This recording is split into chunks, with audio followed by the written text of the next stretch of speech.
Lakes. Some types of plants and animals are able to tolerate acidic water and moderate amount of aluminum.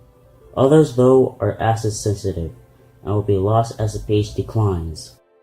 Starting at a pH of 6, basic form of food dies such as mayflies and stoneflies. Now going lower at a pH of 5.5, most fish cannot reproduce, and young fish have a difficulty staying alive. At a lower pH of 5, the entire fish population dies off, leaving them buoyant and visible on the water surface.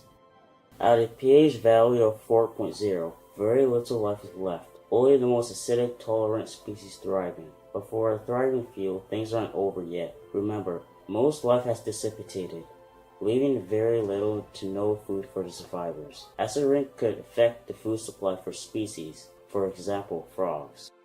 Frogs are one of the amphibians of the aquatic environment and can sustain themselves underwater, even at a pH of 4.0.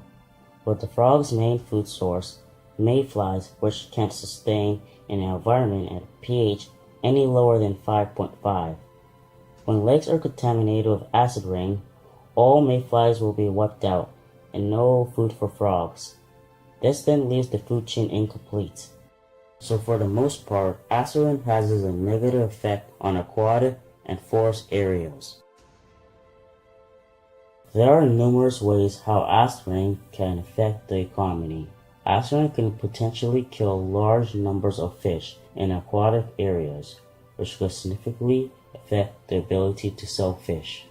People rely on selling fish for their income, and without fish produce being sold, then they will lose their jobs. Vast productions may come to a halt, affect many employees' work revenue. Crops could easily become dead because of the effect of acid rain, losing necessary nutrients and minerals, as I said earlier.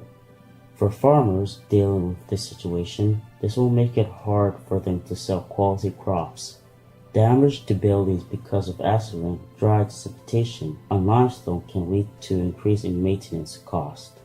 And lastly, acid rain can cause damage to a car by corroding paint and makes cars look dirtier.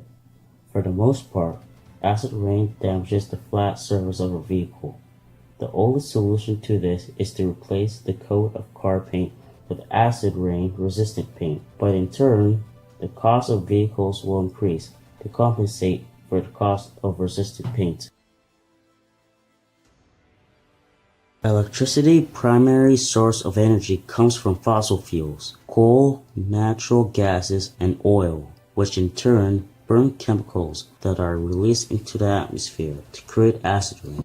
One important step you can take is to conserve energy. You can do this by reducing your use of lights, computers, televisions, and video games.